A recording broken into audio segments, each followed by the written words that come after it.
Sam ఆల్ట్మ్యాన్ open I సిఇఓనే ఈ బుక్ని పొగిడారు. ఓకే, అంటే ఆయన ఉన్న ఫేవరెట్ లిస్ట్లో ఇదొక బుక్ అనమాట. సో ఎంత ఒక ఎగ్జాంపుల్ ఇందులో కవర్ చేస్తానమాట. అంటే ఇప్పుడు నేను చెప్పే ఎగ్జాంపుల్ బుక్లో కవర్ చేయలేదు, కానీ మీకు ఈజీగా ఉంటుందని చెప్పేసి నేను ఈ ఎగ్జాంపుల్ నేను మీకు చెప్తున్నాను. మనకి మన ఫేవరెట్ బైక్స్ ఏంటి, కేటీఎం, తర్వాత ఏమో ఈ బుల్లెట్, తర్వాత ఏమో ఈ పల్సర్ అలీ, తర్వాత ఏమో ఈ యమహా బైక్స్ ఉన్నాయి. ఇవన్నీ కూడా ఏంటంటే ఎస్టాబ్లిష్డ్ కంపెనీస్, ఆల్రెడీ మార్కెట్లో ఎస్టాబ్లిష్ అయిపోయినాయి. ప్రోడక్ట్స్ చాలా high quality, high service. Okay, so ఇటువంటి కేటగిరీని ఆల్రెడీ ఎస్టాబ్లిష్ అయిపోయిన కంపెనీని ఏంటంటే బుక్లో సస్టైనబుల్ ఇన్నోవేషన్ చెప్పేసి అన్నారు కదా క్రిస్టెన్సన్ క్లేటన్. ఓకే, అయితే ఏంటంటే ఆ, ఇంకో కేటగిరీ, సెకండ్ కేటగిరీ ఆయన కంపారిజన్ చేశారనమాట.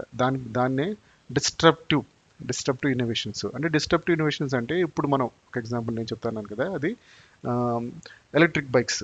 ఓకే, ఓలా ఉంది, ఎథర్ ఉంది, తర్వాత ఇంకా చాలా కంపెనీస్ వచ్చినాయి.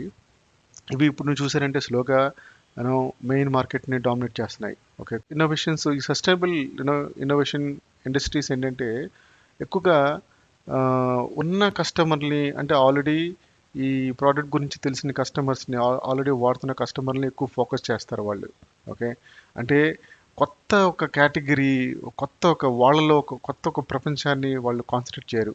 ఓకే, సో ఉన్న బ్రాండ్ని నిలుపుకోవడానికి చిన్న చిన్న ఫేస్ లిఫ్ట్స్ అని, చిన్న చిన్న మార్పులు, చిన్న చిన్న అప్డేట్స్ చేస్తారు, అంటే వాళ్ళని కస్టమర్ని హ్యాపీ చేయడానికి.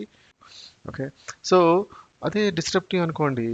ఓకే, ఒక తెలియని ఒక కొత్త ప్రపంచంలోకి, అంటే ఇప్పుడు కొత్త కేటగిరీస్, కొత్త పాపులేషన్ గ్రూప్స్ని టార్గెట్ చేస్తారనమాట.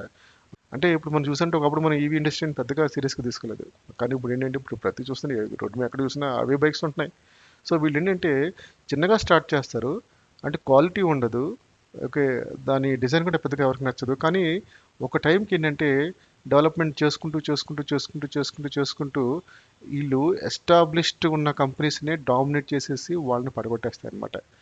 అదొక పాయింట్. ఇద్దరికి కూడా డ్రాబ్యాక్స్ కూడా ఉన్నాయి. ఇప్పుడు ఎస్టాబ్లిష్డ్ కంపెనీస్ ఉన్నాయి, ఇప్పుడు నేను అన్నట్టుగా మోటార్ బైక్స్ ఉన్నాయి, వాళ్ళకి ఎప్పుడు కూడా ఈ పొల్యూషన్ ఛాలెంజెస్ ఇప్పుడు ఉంది. ఓకే, నేను చిన్నప్పటి నుంచి అంటున్నాను, కొత్త మార్కెట్కి వెళ్ళడానికి భయం. అంటే ఉన్న మార్కెట్ ఎక్కడ పడిపోద్దో, మాకు ఎక్కడ చెడ్డ పేరు వచ్చేద్దో, అంటే కొత్త కేటగిరీస్లోకి వెళ్తే దానివల్ల ఆ ప్రోడక్ట్ వల్ల చెడ్డ పేరు రావడంతో ఉన్న బ్రాండ్కి ఏమైనా ఇంపాక్ట్ వస్తుందని భయపడిపోతూ ఉంటారు. సో డిస్ట్రిప్టివ్లో ఉన్న వాళ్ళకి ఏంటంటే హై కాస్ట్ అని చెప్పింది, మ్యానుఫ్యాక్చరింగ్ కాస్ట్ హైగా ఉంటుంది, తర్వాత ఏమో గవర్నమెంట్ రూల్స్ క్లియర్గా ఉండవు. అప్పుడు ఛార్జింగ్ పాయింట్లు లేవు, కానీ ఇప్పుడు ఓకే డెవలప్మెంట్ ఉంది, ఇన్ఫ్రాస్ట్రక్చర్ ఉంది, ఛార్జింగ్ పాయింట్స్ వస్తున్నాయి, సర్వీస్ ఉండదు, సర్వీస్ స్పాట్స్ ఈజీగా దొరకవు. కానీ